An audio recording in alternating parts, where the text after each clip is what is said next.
A'udzu billahi minasy syaithanir rajim. Bismillahirrahmanirrahim. Fa in malaka fala makalamun ngamilik ya zauj. Fala nusus hatta takhruja malah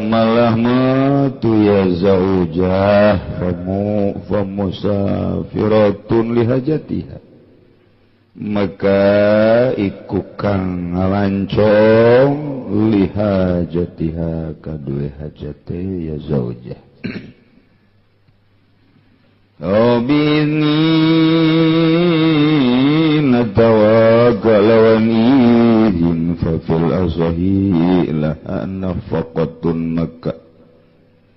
ing dalam monggo kala sahiku tetap kadue zaujah utawi nafaqah malam takhruj ing dalam salagene ora metu ya zaujah. Wa yamna'u halan juga ya zawja ing zawja shauma naflin ing puasa sunnah fa inabat maka lamun nyegah ya zawja fana sizatun maka utawi ya zawja iku wadon kang nusus il azhari dalam kaul azhar menang wayam nauha lan nyegaha ing nafaqah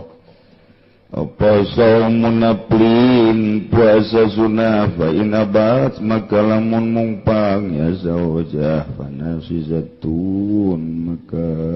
iku kang nusul bil azhari ing dalem mungguh kaul azhar wala sahulan utai kaul saiku ana qadahu istiku satuhuning odoan saum layata bayaku kang orang dari marupak ya kodo kana liniku kaya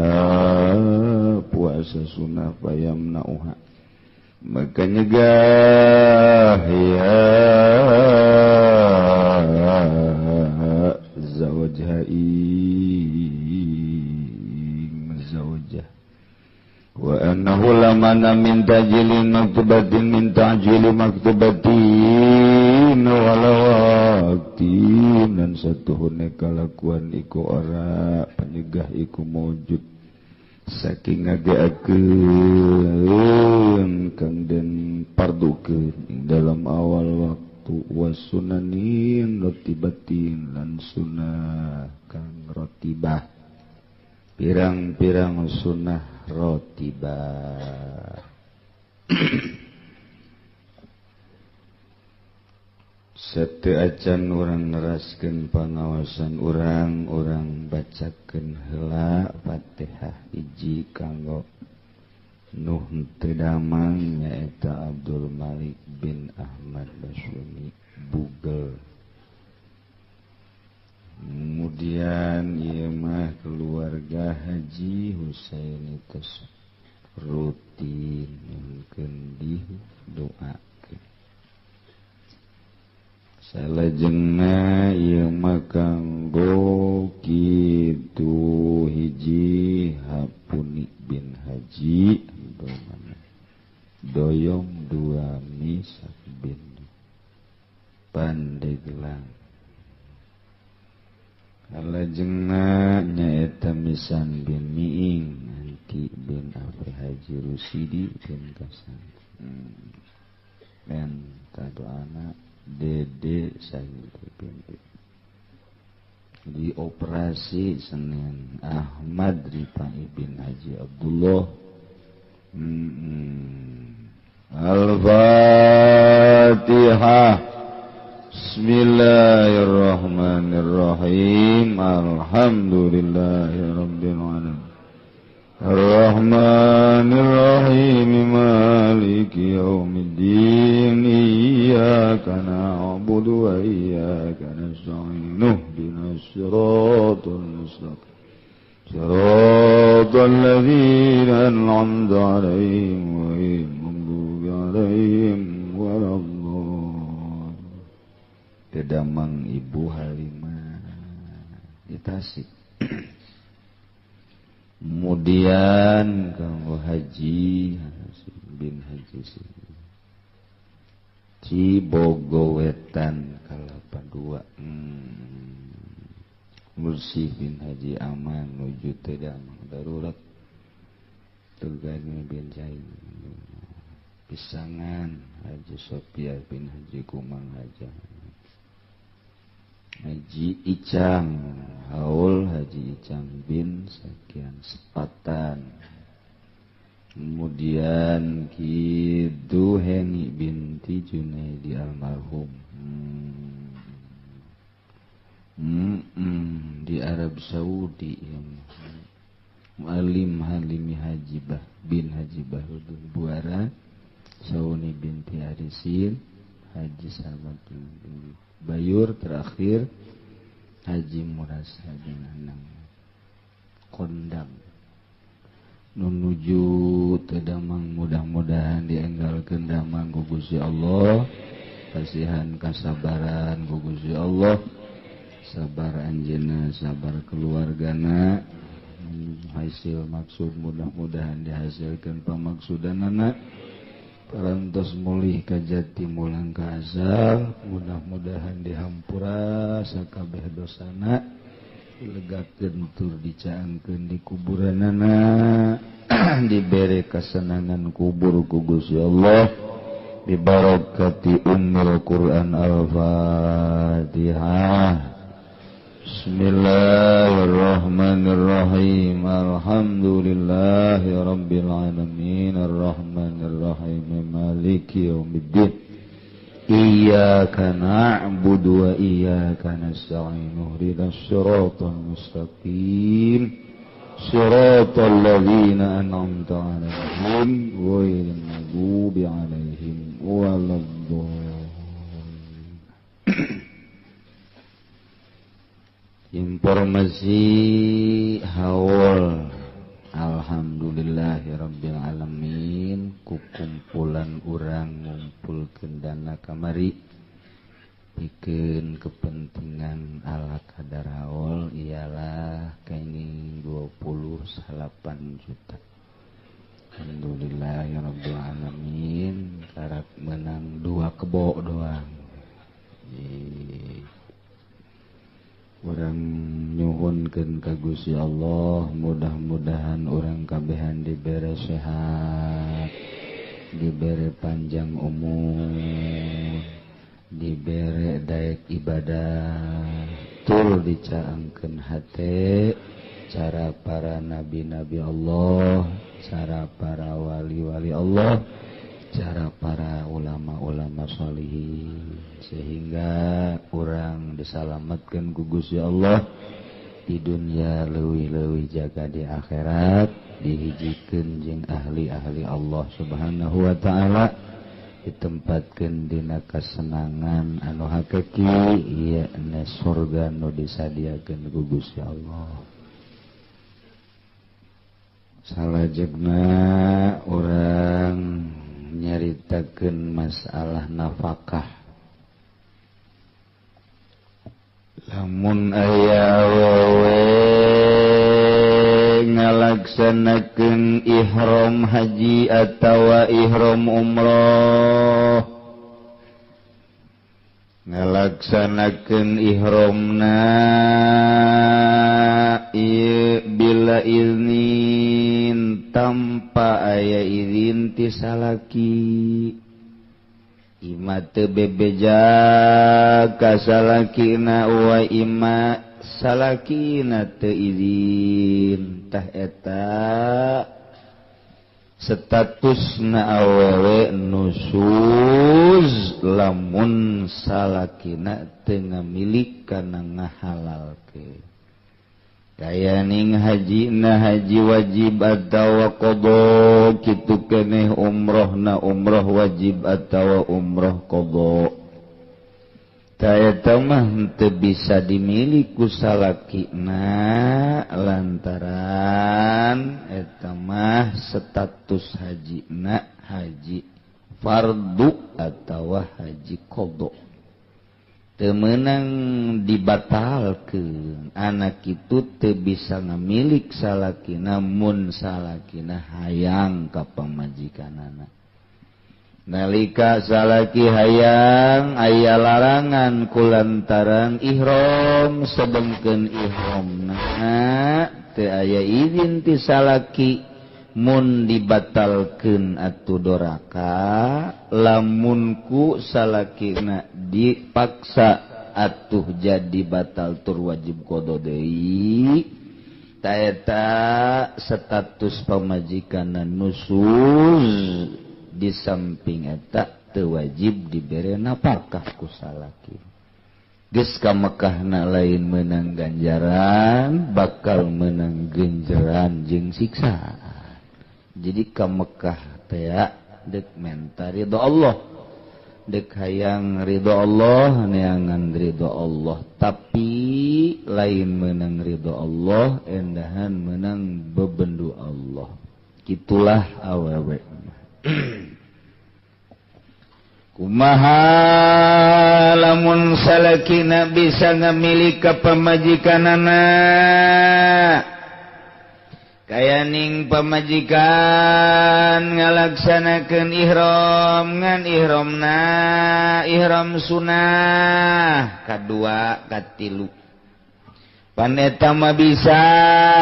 ku salakina dibatalkeun dimilik tinggal bayar bae dam kos haji muhsor ngaranna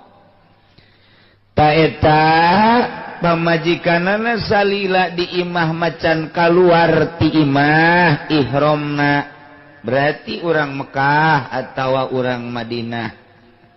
Urang di dieu macan bisa ihram di urang melantaran aya mikotna ihram mah di Madinah di Abyar Ali Bir Ali lamun ti dieu ti Jidah lah cek Ibnu Hajar mah ta eta lamun ihram di dieu can jadi ihramna kajen teuing niat 1000 kali niat ihram di dieu can jadi ihram lantaran can tepat pada waktuna atawa tempat mikot makani na can aya tah kulantaran kitu lamun awewe ayeuna ihram di Mekah atawa urang Jidah atawa urang Bir Ali atawa antara eta di imahnya na ihramna can aya izin ti salaki ngan salaki na mun teh ama deuk mikah hayang deuk ngamaksud ka pamajikanana siapkeun tur bisa ja aya ngajedog di imah salila can kaluar can kaasup nusuz teteh pamajikanana wajib tetep dinapakahan datang ka mana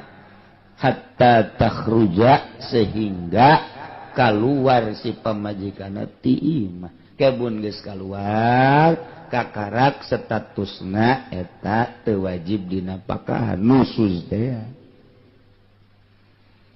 aya wewe ihram tentu daerah ditu lantaran di urang mah teu bisa can aya mikot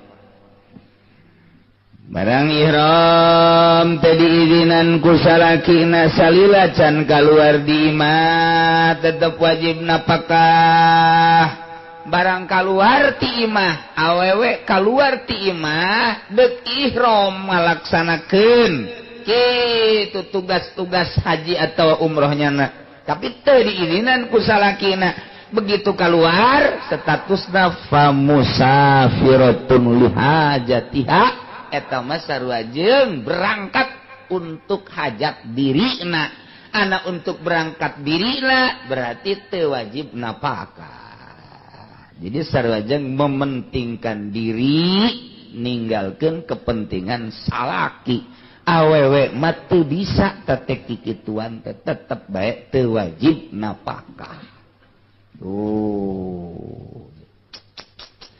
kumaha lamun awewe ka Mekah na ieu ihramna aya izin ti salakina atawa umrahna aya izin ti salakina o aya tama bi idnin atawa aya izin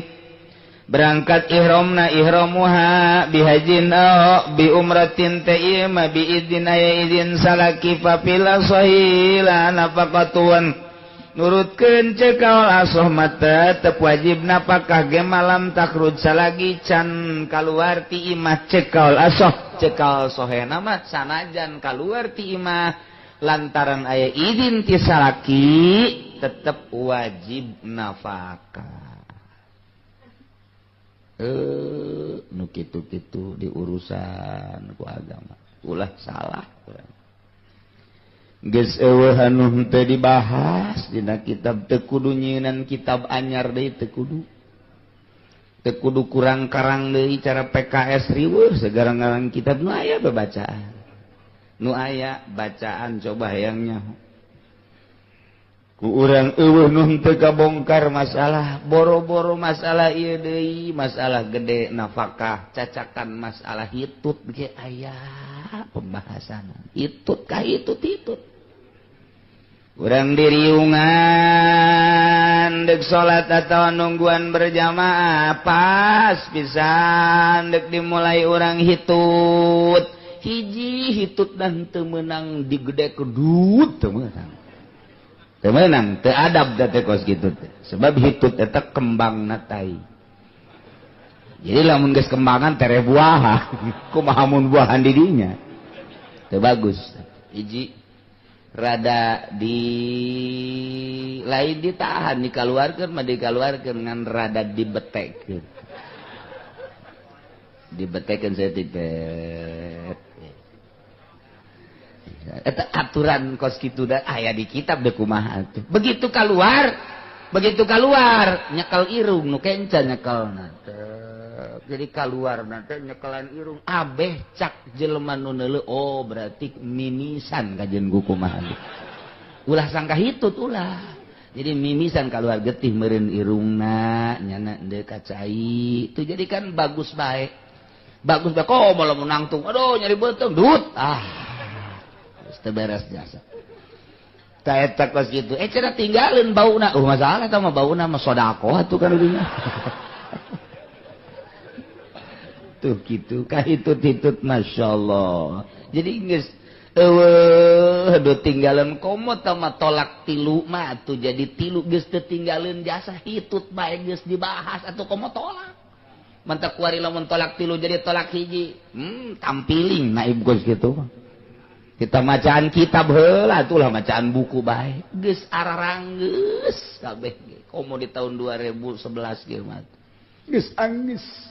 cenah eueuh TV badina kitab tangkorak sia meureunana aya bab TV ge aya bab televisi HP aya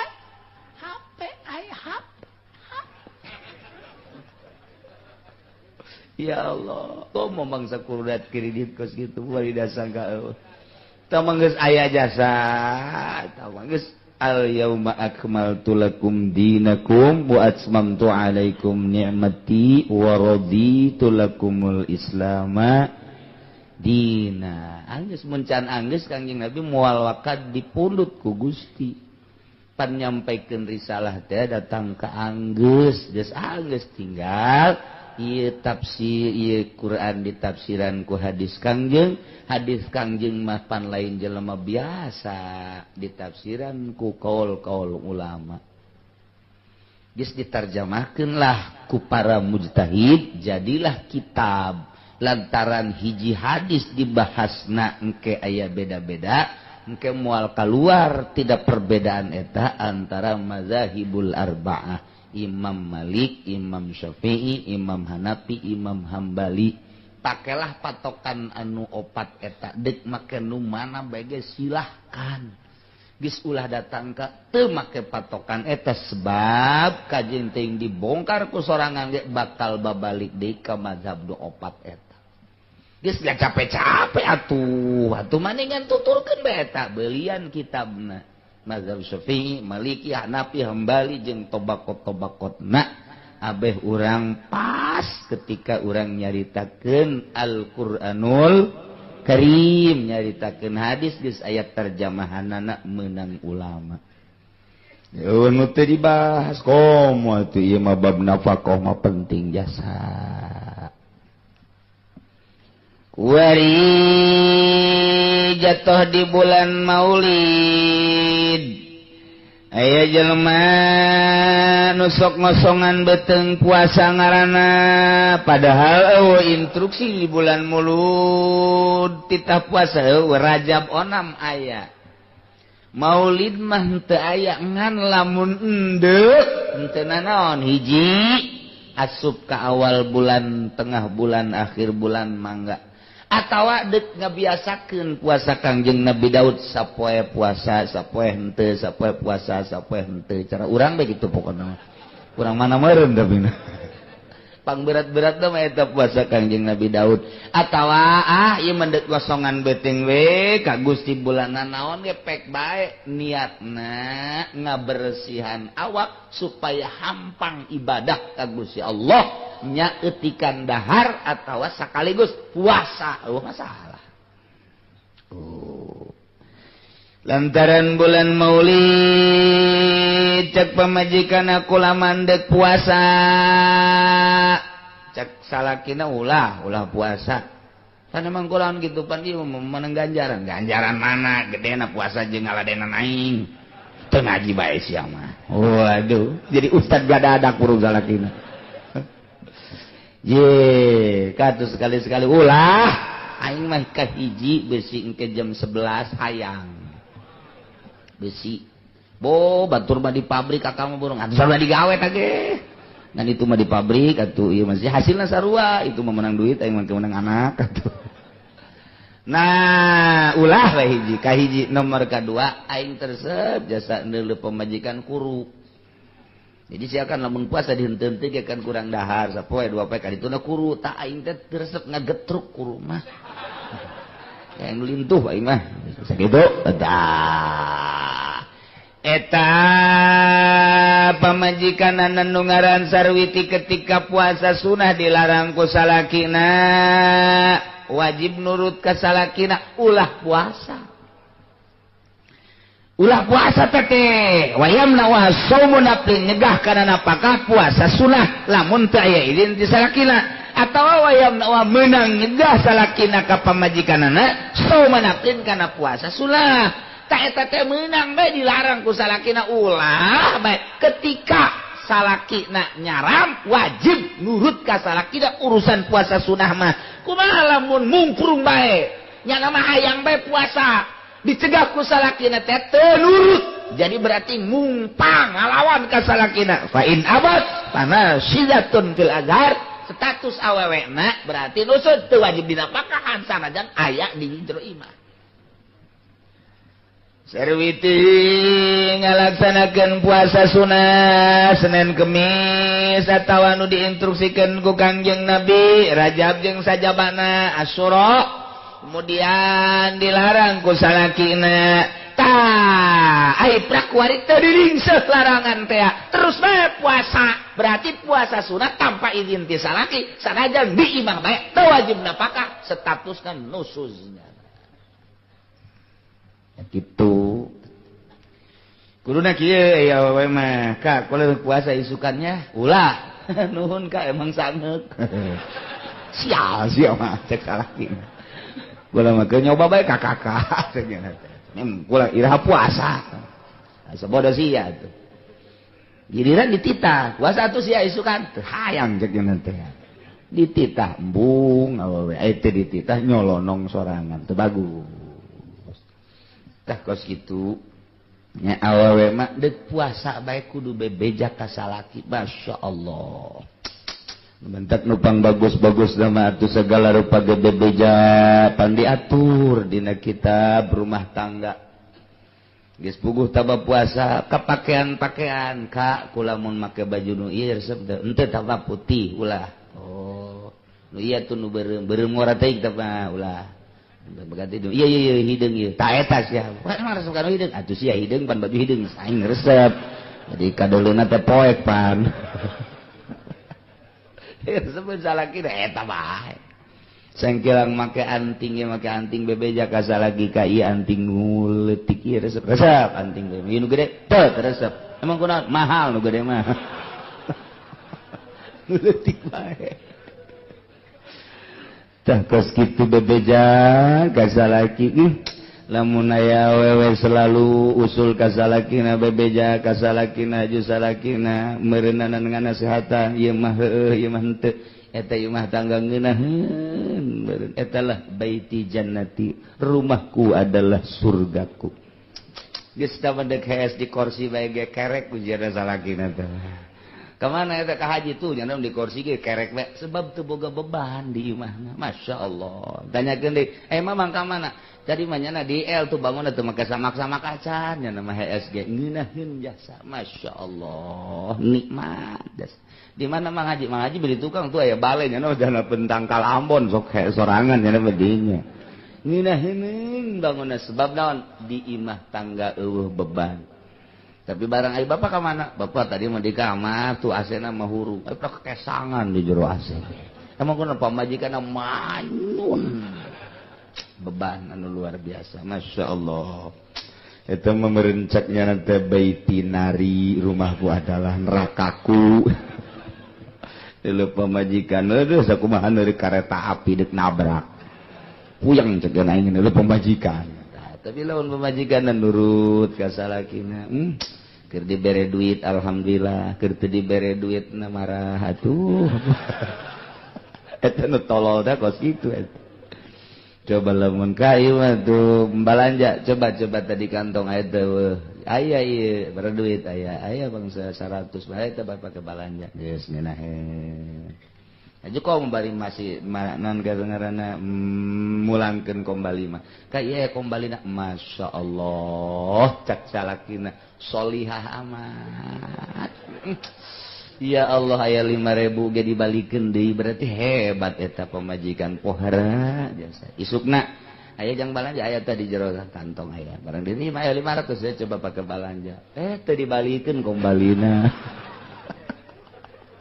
aya nu 5.000 dibalikeun nu 450.000 henteu teh mah eta geus kitu urang Cikupa teh kos kitu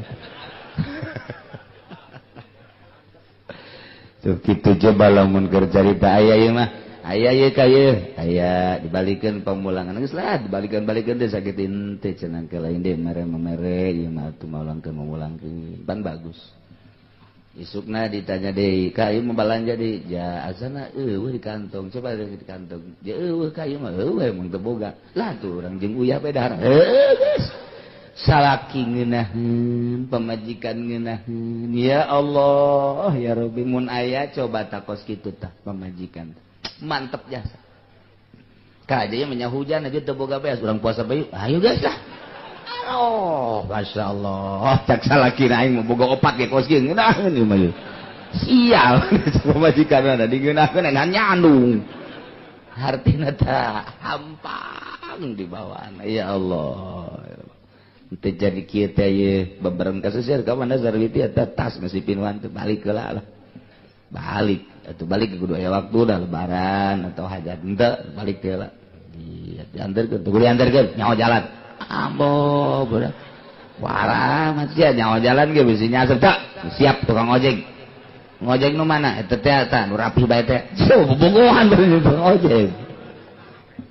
tah eta aduh masya Allah yang balik kewit cen mantap balik emang enak lah bongana tebalanja tuh dibere betul dibere gitu iker emang pan dibere bung tanya Allah pokoknya mah aduh masya Allah teh ngaranna teu ngeunaheun coba lamun pamajikan sadar ka salakina ngeunaheun sariti kudan sia ngaringkuk bae gesuk atuh teh kumaha ngaringkuk da ja beas eueuh duit eueuh ye emang eueuh teh sabodoh kakak teh mah atuh eueuh pagawean ieu mah piring geus dibersihan kabeh kekenceng geus tinggal nungguan beas doang bari seuri teh penyanana bari seuri teu marah pokona ieu pasakeun bae ka ye teh geus kitu kumaha terus kakak teh mah urang marah rongkol bae atuh hayu jadi geus eueuh marah tangeunaheun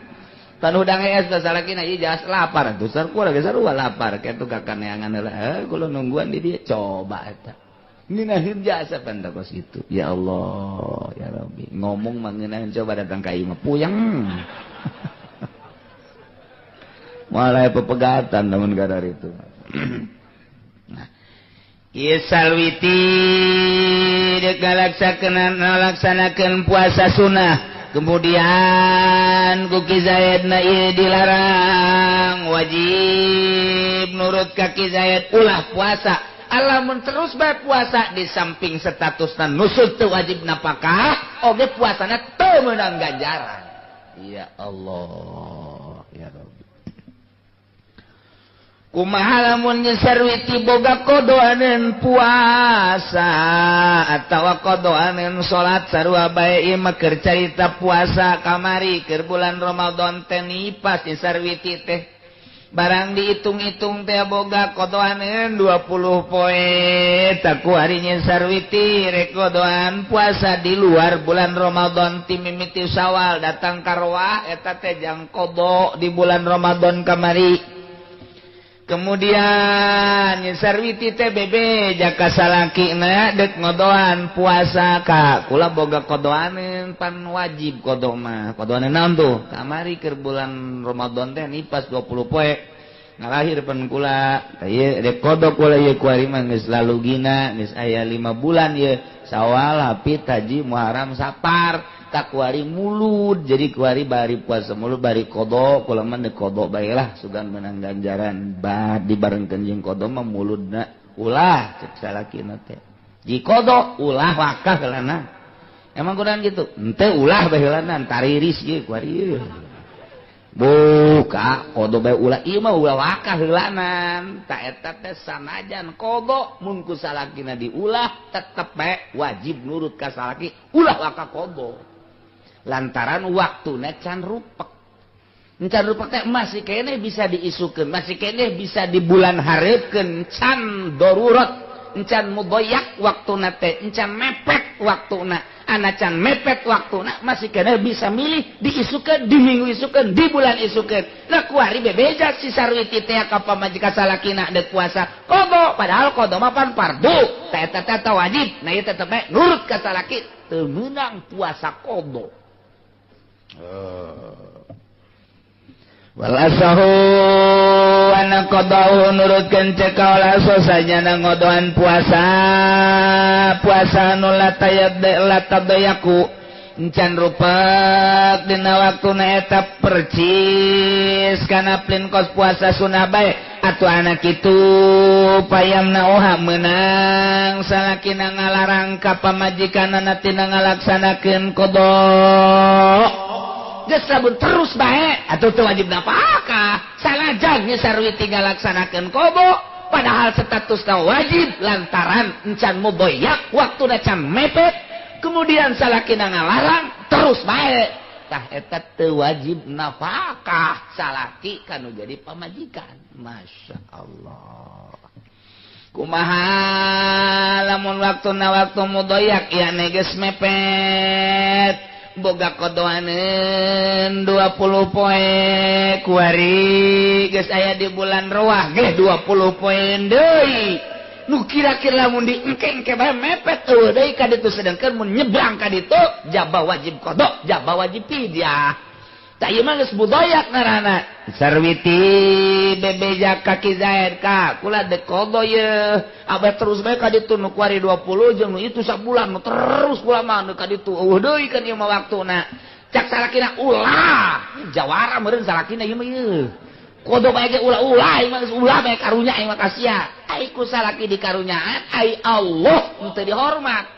pan ieu mah hutangna ka Allah tah sanajan dilarang ku salakina lantaran waktuna geus mudoyak tetep bae wajib kodo tetep wajib napakah andai kata salaki teu mere napakah di waktu mudoyak itu salakina nu disiksa ku Gusti Allah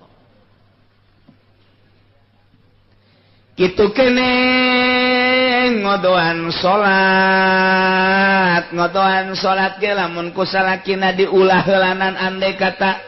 nisarwiti teh tas subuh deuk ngodoan salat isya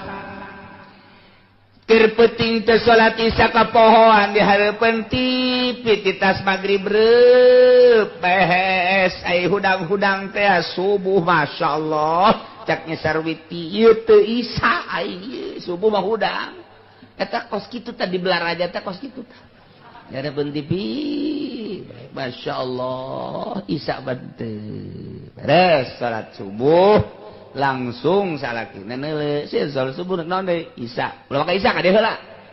ka dieu heula naon ka dieu ngaraneh heula ieu sakedeung ikuna de qada heula ulah ka qada ta eta antara qada jeung diparende maning keneh diparende padahal qada eta ya Allah lantaran naon lantaran can mudoyak bisa engke di kodoan mantes zohor bisa di kodoan mantes asar bisa di kodoan mantes maghrib bebas kadituna teu mudoyak nah eta nyisar witi lamun teh mah teu nurut ka salakina dan kodo bae doraka ta nyisar witi tetep bae wajib nurut ka salaki